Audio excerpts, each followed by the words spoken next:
the topic today is how to prepare for censorship, and this is just an ongoing thing. It's been my whole writing career as I find. Hello, Bridget. I find I'm always kind of my perspective is always the one that's pushed off the into off into the fringe.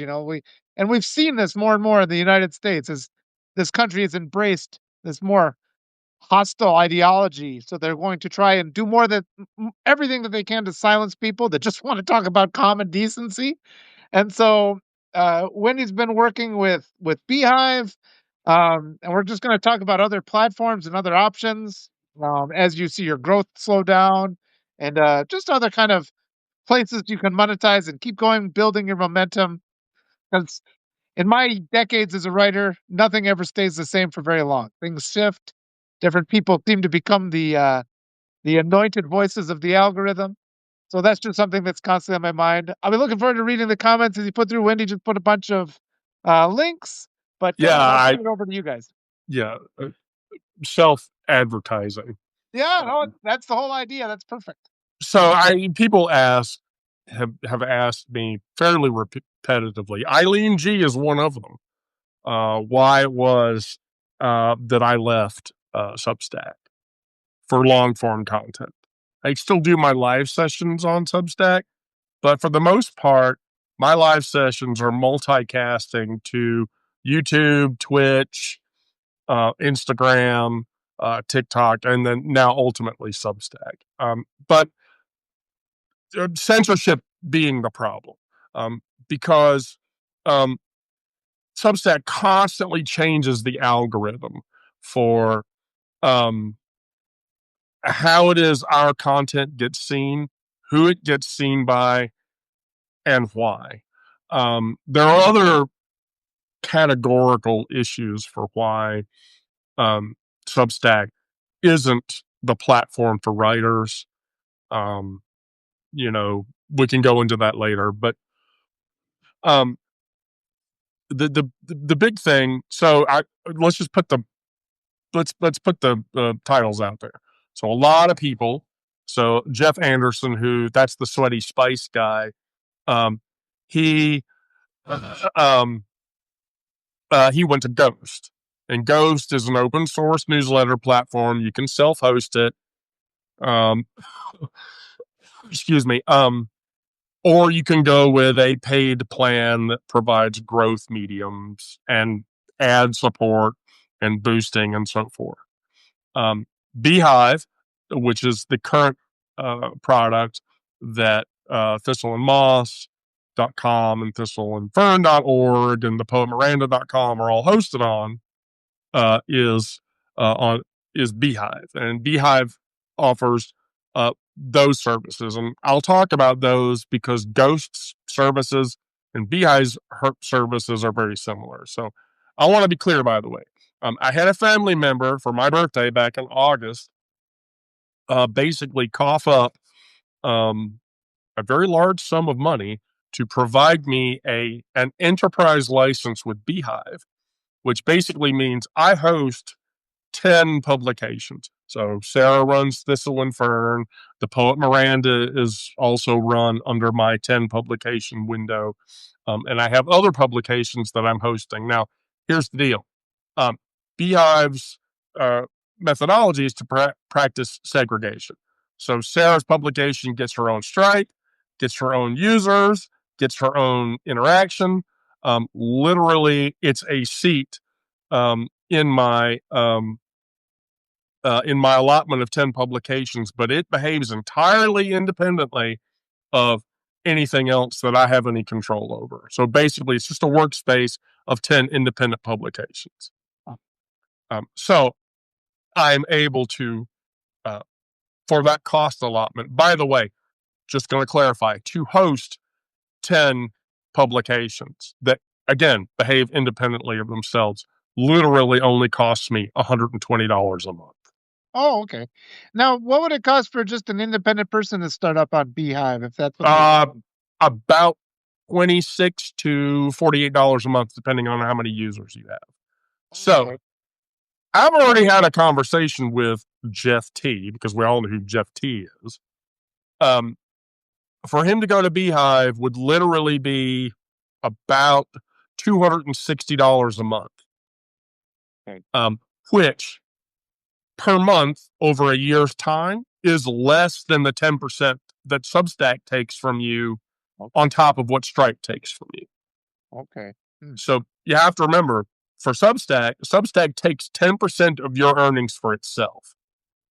Yes. Yes. So it's heavy hitters like Midas and JoJo and Parnas and all of those other people with hundreds of thousands of subs that are paying subs. That's what's keeping Substack afloat, is because they take 10%. In the case of Beehive or even Ghost, you don't that 10% doesn't exist. So the only cost degradation that I take is for Stripe's 3% charges. Okay. Would Are there any limits how many emails you can send out? I know that because Yeah. okay, go ahead to that. So that's the big deal. So you're limited to 2 every 24 hours. Okay. So the versus Ghost, I think it's 2 or 3. It may be 3. Um, but here's the thing, and I don't know why Substack hasn't befallen this yet or not. Um, when you go over the 2 or 3 mark, you're getting into spam range.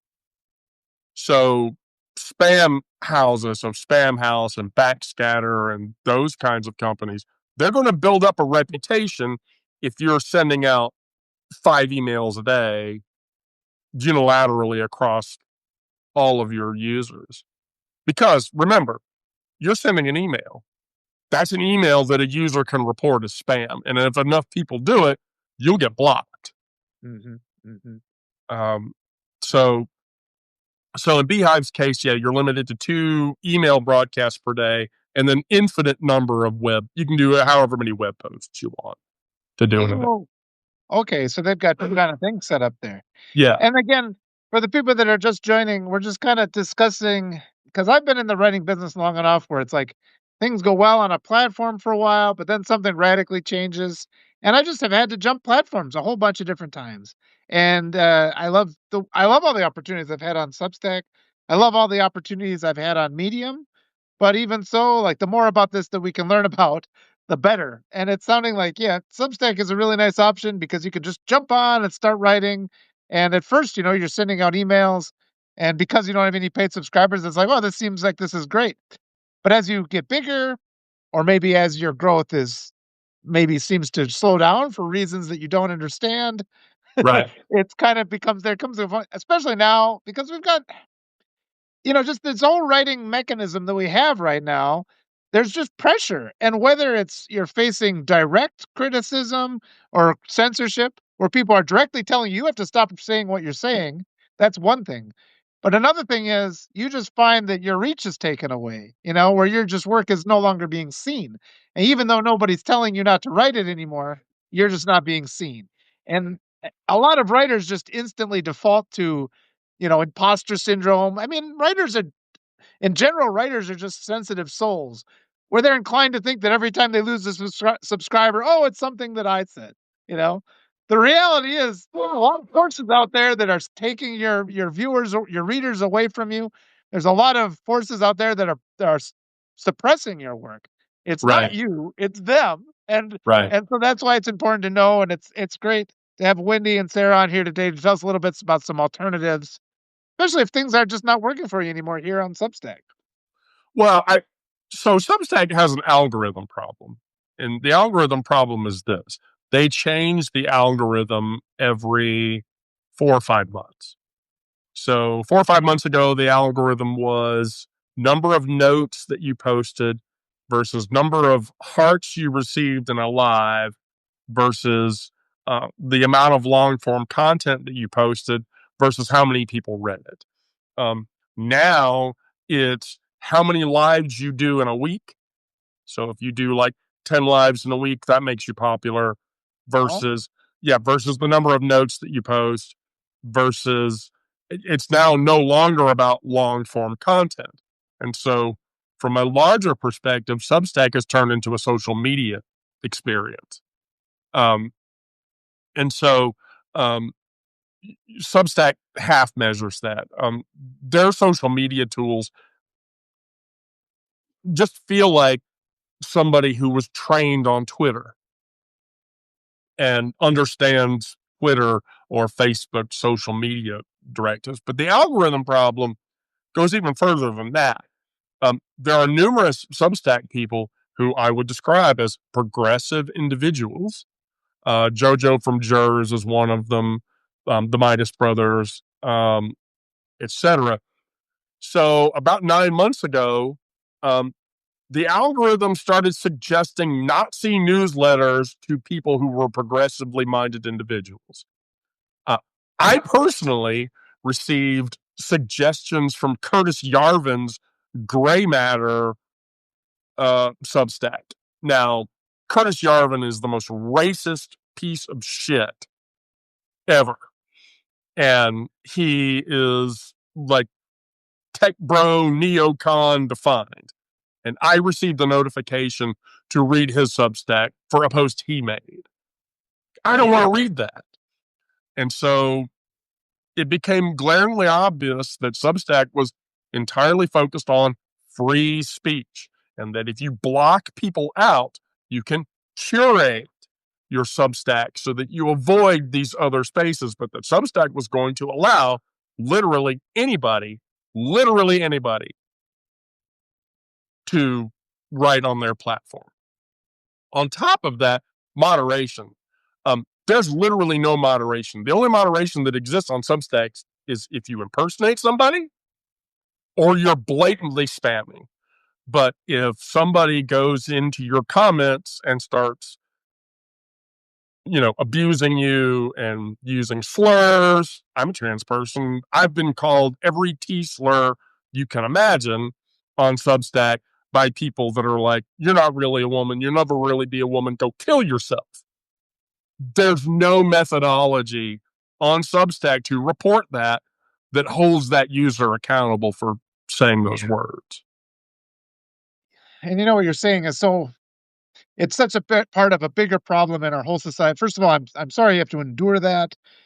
Everybody knows how hateful our society is now, and how a lot of that hate has been pushed up by the results of the last election. But I mean that's stuff that has to be addressed, and it's just ongoing that we don't have control over, the media that we consume a lot of the times. I was talking about this with Ben Ulancy the other day, how, you can't go on to your streaming services and say, look, I just don't want to see anything that has this actor who, went on this racist tirade or whatever. I just don't want to see anything from this actor ever again. You can't screen that out on your settings on streaming services. We can't set things on our, like the news that we take in, it's impossible to go through and screen that where it's like, I just don't want to hear about what happens to the Kardashians, for example. I just don't want to hear it. We have all this stuff that's, oh no, I lost them. I lost them. Hold on a second. I'll go back. They'll be back in a second, I'm sure. Sorry for that brief loss of our guest, but I'm sure they'll be right back.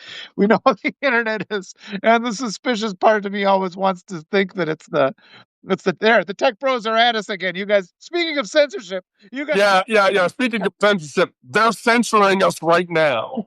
you know, and it's like one of those things where you sit and laugh at it, but you mention a product, and the next thing you know, you're looking at the TV and there's 10 ads for that product. So, are you guys still there? Looks like you might be frozen. Are we good? Oh, are we having a bad one thing after another? Are you still with us there, Wendy?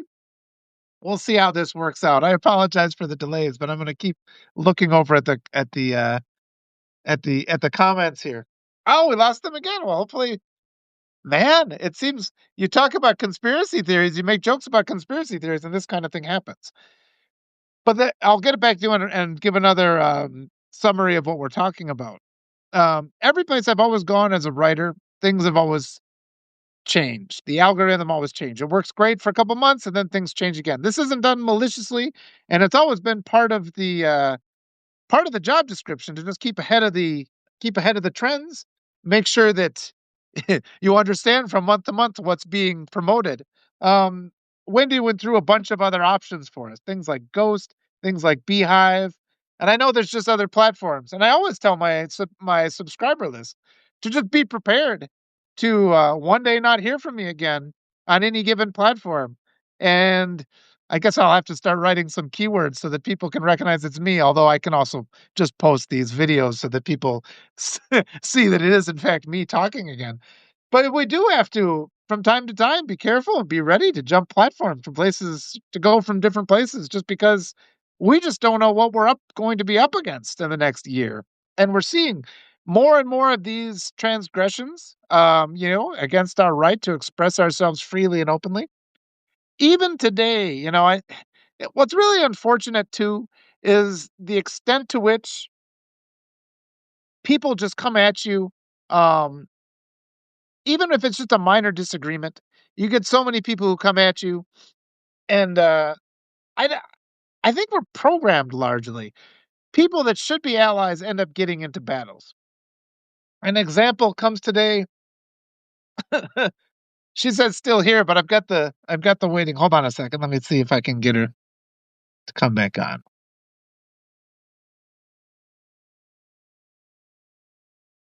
Okay, I'll cancel this invite and do it again.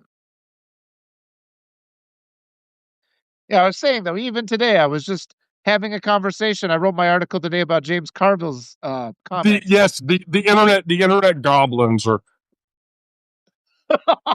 Okay, let me Yeah, just tell that quick story I was saying. It's like people. I was just talking about how we're in this society where people are conditioned to become combative with each other, and I wrote my article this morning about James Carville and how he was very critical of Jasmine Crockett. I didn't think his comments were appropriate, I'm and still somebody having a jumped in. technical issue. Hold on. Okay, I'll just continue what I'm Yeah, saying. yeah, yeah. Just re-invite me really quick. Okay, that's one thing after another today. So I wrote this article and I said, James Carville shouldn't be attacking Jasmine Crockett. And so then I get a response from somebody who says, you shouldn't be criticizing other Democrats. And I said, yes, that's what I'm saying. It started with Carville attacking Jasmine Crockett. I'm telling him not to attack other Democrats. And then I ended up this person kept fighting with me until I eventually had to block them.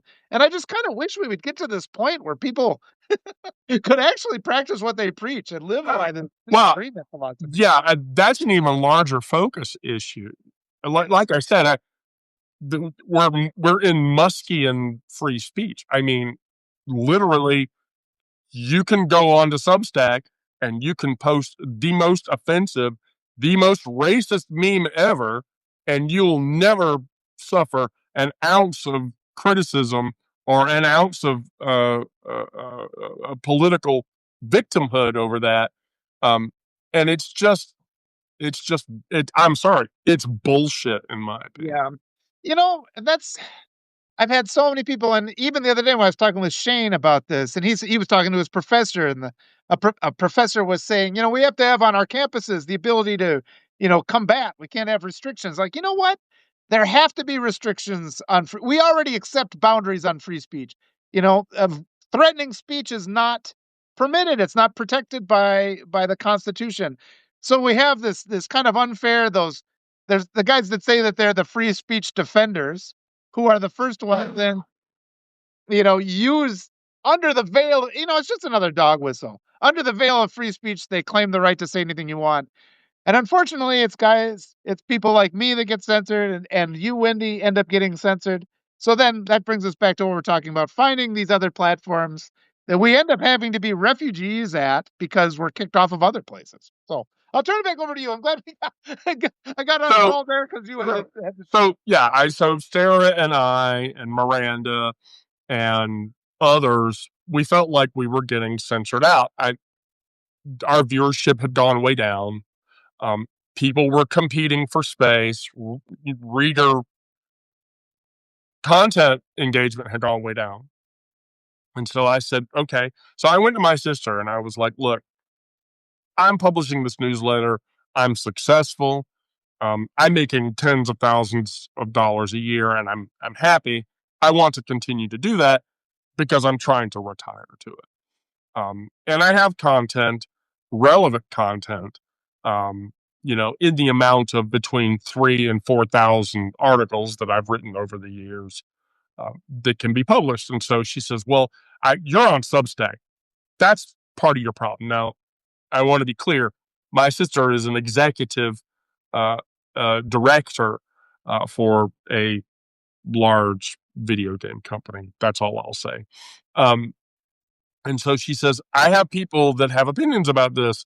So let's talk about that. And I said, okay. And so she said, really, here's what I would tell you to do: Ghost, Beehive, or ConvertKit if you're talking about fiction, nonfiction, and geopolitical distribution.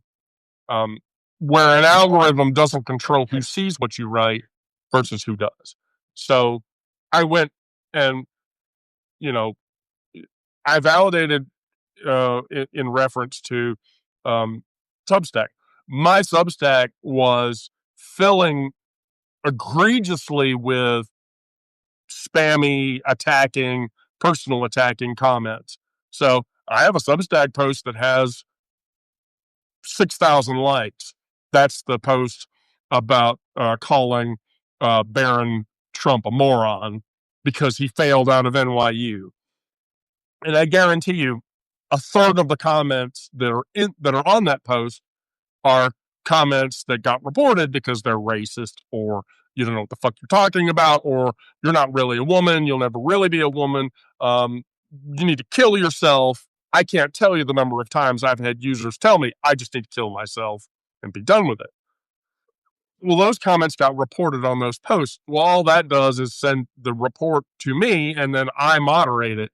But from but from the larger aspect as a whole, so that means that social shares go into single digit engagement. Um, the same content that I'm hosting through Beehive, I'm back to the engagement numbers and the reading numbers that I had before my Substack stats went into single digits. So then, monetization. So we talked about this briefly. So Substack takes 10% of everything you make plus your strike fees.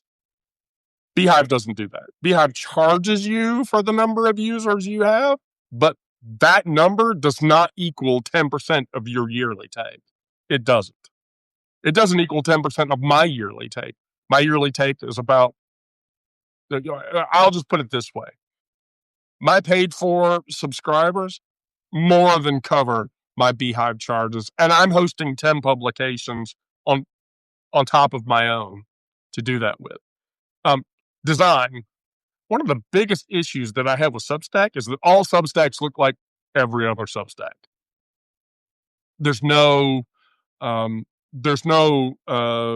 categories. The only categorization change is the homepage, how the homepage is situated, and colorization. The other thing that Substack doesn't allow HTML embedding. Substack doesn't allow API call embedding.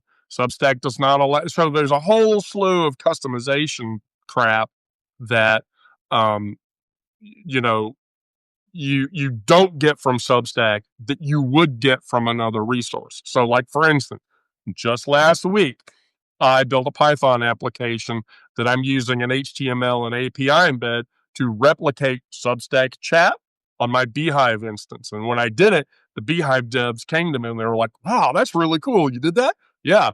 And it works. And they're like, hey, can we use this? I'm like, if you want to use it and embed it into the application so that I don't have to use my, which is still kind of pretty and attractive, chat medium or whatever, then great, do so. Go for it. That's the other thing about Beehive that I really prefer, is because developer engagement. Yeah. The developers of the application will actually talk to you. If you run into a problem, they will fix it. You can't do that with Substack. You have a problem with the way Substack renders something that you wrote, you can file a ticket. Good luck getting an answer. Yeah. And and then this is really interesting. And I'm just in talking to you. You've got a more of an understanding of programming than I do. I get a little lost in this, and mine's called "I'd rather be writing." In my ideal world, I could just sit down and write and not think of any of this other stuff. And it's just sort of like I'm just delighted on any of these platforms. But then they grow and things change, and everybody knows this. from the very first day you started on social media, there would be an update, and then it's like this social media platform now sucks. And so our purpose here isn't to run down any platform, you know? It's just like it would be nice if they would come to us and they would put in the changes that we're asking for. You know, I personally would like to not be subjected to death threats or have anybody be subjected to that.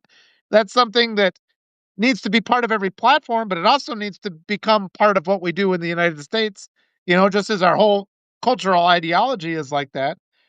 And it's just also important to know, I mean, there's this other larger theme. I was talking about it with Michelle Tehue, how the narratives are being gobbled up. And, you know, the reason, you know, authoritarians want to control what's said. I'd say, you know, we've got flooding in massive parts of the United States right now. Nobody's talking about that. There's all these problems that are just not brought up. Uh, what was her name? Melissa Hortman's assassination, that horrible, tragic event. Rarely is anybody talking about that anymore. So there's so many stories that are suppressed. And it's just, as writers, I guess, we have to become programmers to some extent these days just to kind of force our way into the digital highway and actually get our stuff seen. And so we're Oh, no, no, no, stuck. Walter. You just need to know somebody who's willing to write the shit for you. Guess what? Yeah, they exist. Yes. Yeah. Sarah here has no technical coding experience knowledge, and anytime she wants something on her publication, I just write it for her and take care of it. Yes, yes. Oh, but you're expanding my mind. I want to ask real quick though on Beehive. How do you get more followers? There are some mechanisms in place in Substack, so you're getting more. How does Right. that from Beehive? So that's extensive. So in Beehive space, they function on four layers of expression. So there's recommendations. So the recommendations engine is against other Beehive instances. Now, um, there are aligning Beehive instances that you recommend. I've personally taken, I think, 100 users from my recommendations on Beehive, and that's literally because I am bolstered. The four recommendations that I'm bolstering are LGBT, queer, and progressive friendly publications. Um, the next thing down is ad revenue, which is a growth revenue aspect. Oh, okay. So when you qualify for ad revenue, you can embed ads into your long form content. Now, on average, I'm just saying this, on average, pay per click on ads in Beehive is on average between $1.60 and $2.25. Okay. So I've had one post go like 200 clicks on my advertisers, and that turned into a large sum of money. Okay. Um, then you have another thing called boosting. And so, what boosting does is that's money that independent publications put up front. And for every user that you send to that publication, they pay you money. So, for instance, if you boost Thistle and Moss and you're in the Beehive space, I will literally pay you $100 per email subscriber that you send to me. Wow, that much? That much? Yes. You Yeah. set that or Yes. Yes. Literally. Or I will pay you $5 for every web subscriber that you send to me.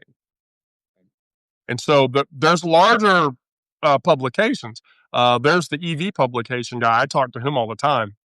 Um, he literally makes between 200 and 300,000 a year, publishes 2 newsletters a day at max, and then runs advertisements and then boosts other publications. what kind of advertisements does it run? Can you approve the advertisement? I've had advertisements for Proton email. I've had advertisements for the rundown. I've had, you know what? I let me go and look at my current advertisement. You can customize that too. Yeah, yeah, Yeah. yeah. You could completely customize which ads you run versus which ads you don't. So here's my ad offering. You're blowing my mind again. This has got me. So, because it almost sounds like because you said you have the option to run publications, so it sounds like there's an option where I could stop being like trying to pretend I'm a programmer and just kind of like be like, okay, I'll be a writer for this person. Yes, exactly. Yeah. So this week's, or actually this week's advertisement. So I have 1440 Media, the Daily Update, Money.com, and BetterHelp, which oh, fuck yeah, I'm going to advertise BetterHelp. Yeah, because I'm all about mental health for everybody. Oh, why is it problematic? Because they share your information with social media. Oh, well, I mean, fuck them. You know, morning brew. So I literally, and so I would say on average, the ad model pay per click on all of those is at the bottom $1.30 per click versus $1.68 upwardly on the other end of the click medium. My ad revenue for this month right now is $78. Okay. So, and So that's without me trying a whole lot. okay. Well, I've got another question then. So, hey, would it make sense to just start up a platform on Beehive? Because I've done this in the past too, where things are going good. I started on Substack. Things were going really good for me on Medium. And I'm just like, well, this isn't going to last forever. So I just started up an account on Substack and I'm just like, okay. And for a year, it just kind of sat there not doing much. I'd publish a couple things, slowly building up the list. Um, I didn't import a list to Substack and then it grew. Would you not import a list into Beehive? Could you do the same thing there? Oh no, but I see that's what I did. I did a total parallel. So I stood up my Beehive instance along with my Substack instance. I paused my paid subscriptions, migrated all of my paid users to my Beehive instance, and then migrated all 5,026 of my free subs to my Beehive. By the way, that literally took 2 hours. Okay. Now, I then migrated all 17,000 or 1,794 of my articles Uh huh. Okay. to my Beehive instance. And that took 2 hours. Oh, really? Because I Yes. thought there was an issue with downloading articles from Substack, that you can do that fairly easily? No, it's right. That all you do in Substack is you turn your paywall off for a day, and then you do the migration, and then you turn your paywall back on. Okay. And you don't lose paid subscribers when you do that? It's like a pause? Nope. Okay. No, when you pause paid subscriptions, that stops new subs from registering, and then you do the Stripe migration. So what the Stripe migration does is Beehive goes out to your Stripe instance and changes all of those users from Substack clarification to Beehive clarification, and it's totally seamless. Your users are seamlessly unaware of that transition. Okay. And do you do anything like a class where you help people migrate from one to the other? Is that something I offer that service. If somebody wants to migrate to Beehive, just come to me. I'll help you take care of it. Whether whether you want a seat in my publication space or you want a seat of your own, uh, I'll give you all of the tools.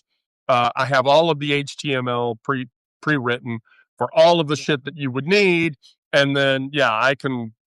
Here's the thing: like for Miranda, I set up the poetmiranda.com entirely out of the gate to her specifications, and it took me a day.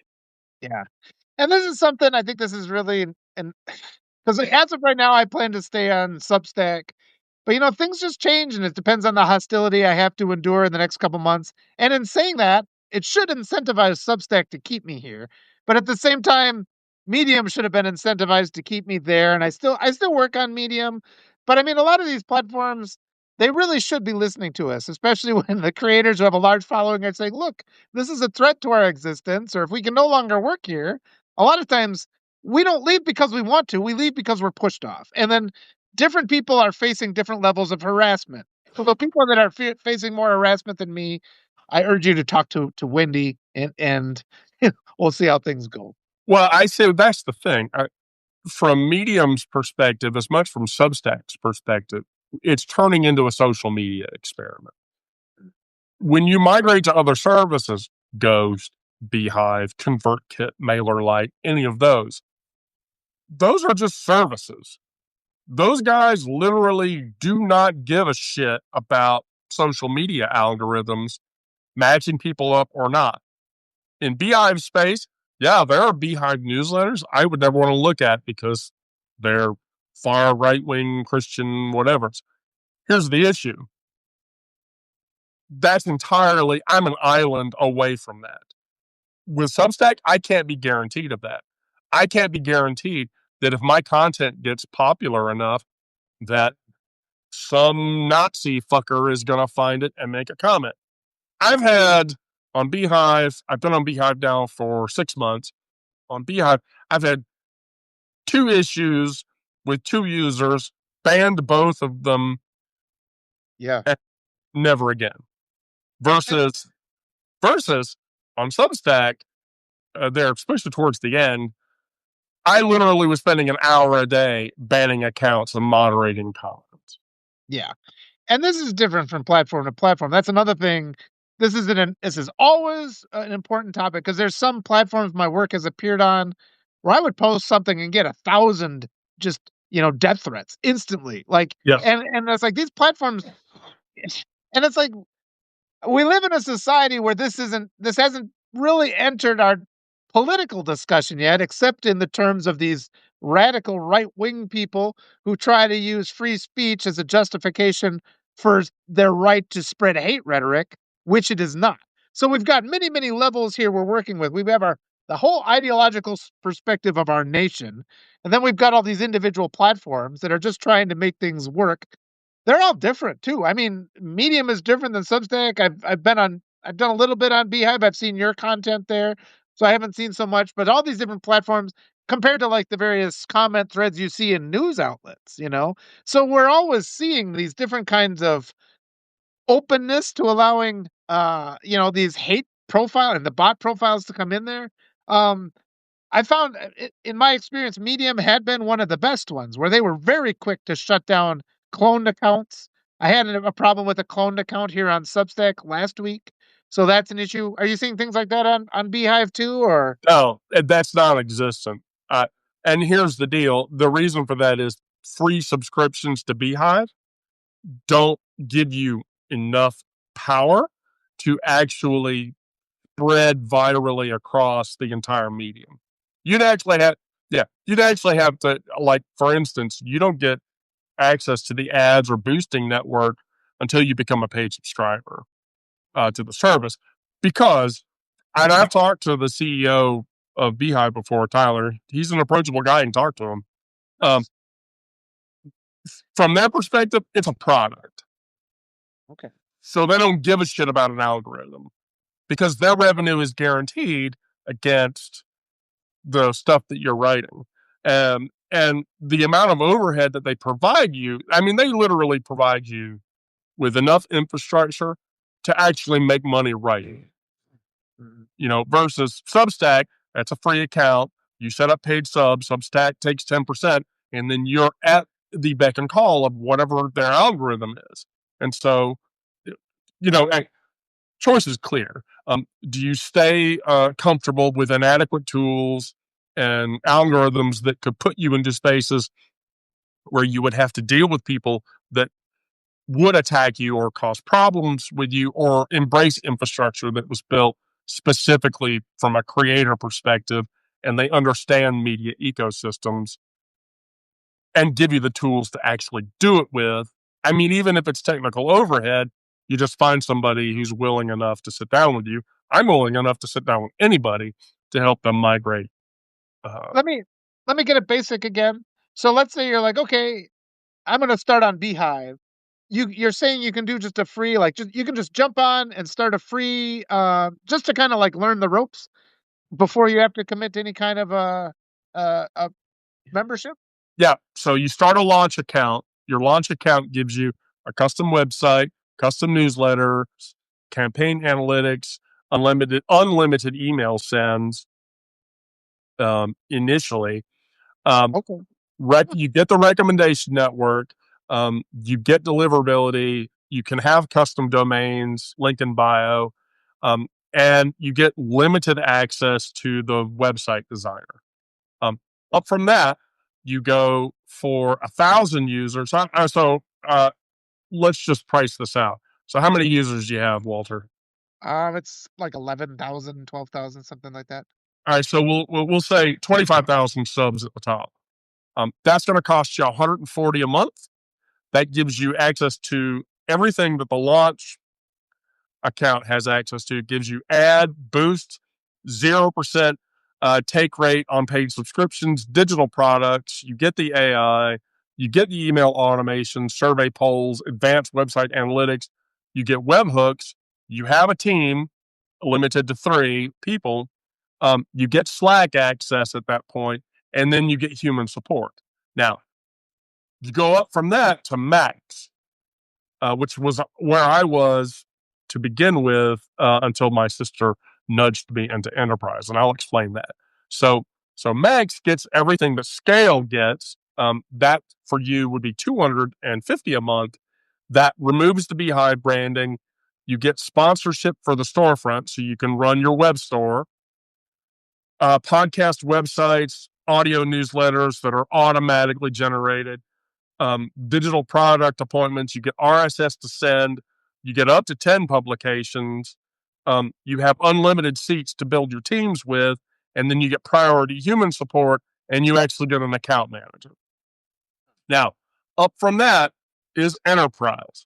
Enterprise gives you concierge onboarding, dedicated account manager, dedicated IP addresses. You get the Send API, custom publication limits, invite only webinars from the CEO, Tyler, VIP human support, deliverability reports, and dynamic content. Oh, and by the way, on my enterprise license, if I wanted to go into greater than 10 publications, I could. But that's literally so the enterprise custom pricing relative, that'd be the thing that Jeff would take because you need 100,000 subs to go into the enterprise license range. But And Sarah worked with you as a publication then, or what's Sarah's publication about? I'm under Thistle and Fern. But I just migrated my stuff from Substack over, and I've been publishing that way. Okay, and you found it pretty easy because it's blowing my mind a little bit. But again, I just like to be the writing guy. But you're finding it was a fairly easy transfer, or yeah. I mean that's basically all I'm doing is I'm writing. I'm making my own templates and stuff for like the different things that I want to publish. But in terms of customization, that's as far as I've taken it. Yeah. It's great you shared it there too. Wonderful. I'm glad that that's on there. But oh man, it's funny because in the first days when I started writing, and it's like I was frustrated because you couldn't just write the article anymore, and you had to learn the HTML code to like put it up, and it's just getting more and more complicated where it's like programming. Go ahead. Oh, no. Yeah. So that's the thing. Like from my perspective, I've so robotically automated that process because I've had to do it like a few times. Setting up that instance is very easy. And then after that, you just go into the dashboard and you hit the start writing button, you pick your theme. And no, we lost it. Oh, you glitched for a second, but you're back now. So that's good. Yeah. But yeah, I just setting up an external service. I mean, Jeff Anderson did it for Ghost. And I asked him, I'm like, how was that transition? How did that work for you or whatever? And he was like, I mean, it wasn't horrible. I mean, I had this problem and that problem, but it was relatively easy to iron out because the devs who developed ghost.org, you can approach those guys and ask questions. Again, from Substack's perspective, getting support from Substack is nigh impossible. Yeah. It's a lot has been said. I was talking with Justin Cox of the Writing Cooperative, and he emphasizes it's really, really important to have copies of all your writing in a place that you control, especially now, because let's just not sugarcoat it. We're in this era of censorship. It's entirely possible, a couple people could hit buttons and delete everything I've ever written that's on the internet. That exists right now.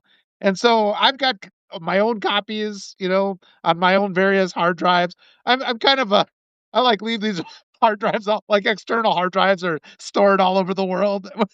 It's going to be like a quest to find all of Walter's hard drives once I'm gone, but they are all out there and existing. And it's just people just have to know. I mean, people have come to Substack because they're frustrated with the control that oligarchs already have on our media, right? And people have already come and they've been using Substack like, I need an alternative viewpoint. And so it is this, but talking to you, I mean, the technical aspect of it does kind of intimidate me a little bit. But at the other side, it's one of those things where it's like the first time you hear about it in the course of an hour-long discussion, it seems like it's a lot. So the main thing we're trying to convey right now here is that there are other options, especially if you're finding you're struggling. Because I always see every platform I've always been on, people say, "Oh, the algorithm changed. Now nobody sees my work." Every single platform, that always, sooner or later, that's going to be something people say. And so I appreciate, Wendy, that you're here to offer for people that are really like, look, I'm at the end of my rope. I need some help, and they can approach you. So it's wonderful that you're offering that resource. So my friend Joseph is the guy that runs 404 Media, just as an exemplification, and he's got about 300,000 subs, I think. That's run entirely on Ghost's product. Okay. And so Joe and I talk because I have information about a specific subject that he's writing, which is a company called Flock Safety, for which I have previously worked. So I have very intimate knowledge. So whenever they run a Flock Safety article, Joe Cox always just calls me up. Hey, we're writing this. Can you verify this? Yeah, I can verify that. So a successful publication can indeed run outside of Substack and be successful. I keep trying to find a model in my brain to put it just to kind of help people. And so, like, when I started out, it was you'd write an article, you'd type a story out on a typewriter, ka-ching, ka-ching, ka-ching, and then you'd put it into an envelope and you'd mail it to a magazine, and then hopefully that magazine would pay you, right? So I've often lamented that that doesn't exist anymore. But we are transferring, and we are transforming into this digital world where are all these possibilities. So it sounds like to me what you're conveying is that you and other creators on Beehive have created this kind of digital sphere where, it's possible to monetize your work in ways that, people like me that have just, dinosaurs like me can barely even think about. So it's encouraging, because I know there's so many writers that I know I'd like to support more. Zuri Stevens comes to mind, where she gets harassed a lot with her writing. Brilliant, and she's a Black writer. She's brilliant. She's compassionate, and so she, unfortunately, is the type of person that's targeted by these right-wing extremists that nobody ever seems to push back against. So we have to constantly look for safe havens. And I know, Wendy, that you are definitely a person who offers that. So again, I appreciate that. Oh no, I'm a mother to 3 kids. I will eternally provide my mom energy free of charge. Yeah. Huh. This is a lot to. Honestly, it's got. Somebody says try being a political cartoonist. Not worrying about censorship, but AI ripping off my art. That's the thing I've seen too. Even little cartoons I've drawn, I've seen them replicated afterwards. It's just sort of like, okay, thanks for the credit. I'm going to quote a very famous engineer, and I'm going to say this: can I get an advertisement that doesn't have AI in it, please? Yeah. Huh. Doctor's not out there. Oh no, this is kind of blown my mind, this conversation, because it is always exciting. And like we said, people are awakening to this reality that so much of our information is censored and so much of our information is sanitized. And it's just so hard to find those little places where, people are willing to create communities. How do you feel the community building is on Beehive? One of the great things, like the silver lining of 2025, has been finding the Substack community. They've been wonderful to me. Yes, there's always some bad actors. And I also know that, I'm not going to be targeted the same way other people are. So it's just like, other people have to leave this platform. Sometimes it's just the way it is. It's the same when I talk with Elizabeth Sillick LaRue. She's been helping people leave the United States because some people are just so much at the front lines of aggression right now. It's like, look, for their own safety, other people can stay and fight. Other people have to leave. That's just the way things are right now. But Right. what do you think about community building on Community building, that's the thing. That goes back to just building that community yourself. You don't have an algorithm. So, yeah, I mean, here's the thing that I love about Beehive. Beehive automates all of my Blue Sky posts, all of my Instagram posts, Oh, all good. of my Threads posts, and all of my other relevant social media posts. And then, yeah, Reddit, that gets automated too, actually. So, when I write an article, I get a generation for description of the article or whatever. And then I'm just dumping that into whatever bucket. And so my Blue Sky, for instance, my Blue Sky engagement, I'm now up to almost 10,000 followers on Blue Sky after moving to Beehive. Okay. And it does that automatically when you publish, or you have to do them all separately? No, I mean, they're like 2 buttons, go. Okay. Click each time. Yeah, 2 buttons, click, go. And so my Threads account has, I think, 8,000 followers. My Instagram account has 2,000 followers. But but those social media engagements have increased moving to Beehive because Beehive forces me to click 2 extra buttons for every social media platform that I want to hit. But that means that people are engaging my content and they're reading my content. As of now, Beehive doesn't have a live streaming type option, or No, actually they don't. And so that's one of the reasons why I multi-stream to YouTube, Instagram, TikTok, Substack, and then what's the other one? Twitch. Yeah, Twitch. So I hit 5 live streams every time I live stream, which is going to happen in 6 minutes for Trauma Talk Monday. Yeah, that's my normal Monday kick is we do Trauma Talk. Where can people find that? That can be found here on Substack? Yeah, I'll be going live on Substack for that. And by the way, today's trauma topic, just in case anybody is curious, is ER Flynn, send me a DM and I'll explain it to you and I'll give you all the numbers. Yep. But there is a free option she could get started with. Yeah, there's a free option, but ER Flynn, send me a message and we can talk about it. I'll lead you in. But yeah, today's trauma talk is all about withheld love. Yeah. Miranda's and she's Yeah, that's a hard one. That is a she isn't going to do when it. that is used as a way to Well, I can work still people. Get it figured out. Yeah. Well, I thought what. Oh, okay. Well, no, that means I'm going to do withheld love. We should start wrapping up though, but because you left your other obligation. It's been a delight, and it's been too long since I've seen you, and thank you for coming on, Sarah, too, and providing your insight as well. That's been really helpful. Um, as always, it's like I've been writing long enough where I just never get frustrated anymore if I sense an algorithm is no longer working for me, because it just has happened to me too many times. That's just the nature of the beast.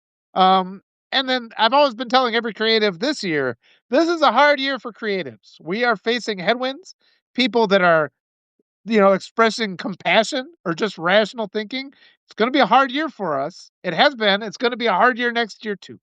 And so reach out for help. It's important to not get down on yourself and think that if you're not seeing the growth that you used to see, that all of a sudden there's something wrong with you. That's not the case. Writers tend to be sensitive people, and they always assume they did something wrong when they lose a subscriber. Sometimes that's not the case at all. A lot of times there's stuff behind the curtain that's being done. I have another friend, the Together Foundation. He works in programming. I should talk to him some more too, just to see what these other opportunities are. Wendy, thank you for offering to guide us and things like this, and for the mother energy is welcome. I need it so much, and you save lives by doing that, so that's so important. And we just have to be aware, and hopefully the people at Substack will hear us and they'll help expand this platform and make it so we don't have to endure the harassment we sometimes get, where compassion ideas are the ones that are at the top rather than at the bottom of the feed. We'll keep going. Any last words, Wendy, before you go on to your other talk?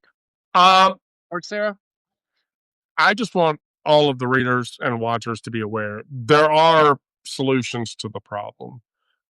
Again, if you're like me and were a harassed writer or you're not getting engagement or whatever, there are solutions to the problem.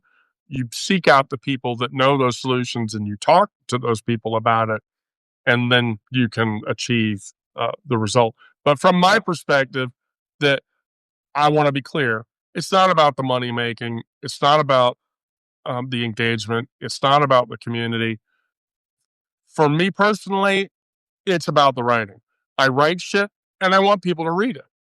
I write queer fiction most nights of the week about a sanctuary bar that involves a bunch of people. And I love my characters and I want people to read about my characters, which is, I think, the same for anybody that's a writer of fiction. They just want them to read it. That's the most important thing for me is people to read, you know? So yeah, I was going to say, so many writers give up, but you keep forgetting. It's like oligarch-owned publications are not going to publish works of compassion. They just aren't. We don't see Hollywood movies about how great it would be to be in a society where everybody had free education and universal health care. They suppress that kind of story. And if we want to talk about those type of things, we have to have our own platform. I mean, I hate to say this, but I just want to point out that one of the, Walter, you may disagree with me when I say this, one of the greatest science fiction authors of all time, Philip K. Dick, in his final years was working in a McDonald's. Yeah. He was still publishing books because, from his perspective, writing the story was more important than how much money it made him. Yeah. And I agree with you. He was excellent, but oh God, yeah. More movies have been made from Philip K. Dick novels than virtually any other novelist, I think, from a science fiction perspective. Yeah. Well, we're about to go down a rabbit hole, and I know you've got another appointment here, so we'll let it go. And Sarah, thanks so much for being here. Thanks so much for being here, Wendy, and to all the wonderful viewers. Any last thoughts? Just loved everybody. Yep, loved everybody. Loved everybody. You'll keep reading. Replay. Make sure you get out and contact Wendy if you need some some assistance. She'd be glad to provide it. All right. So thank you, everybody. Yep. Bye-bye. Yeah, bye.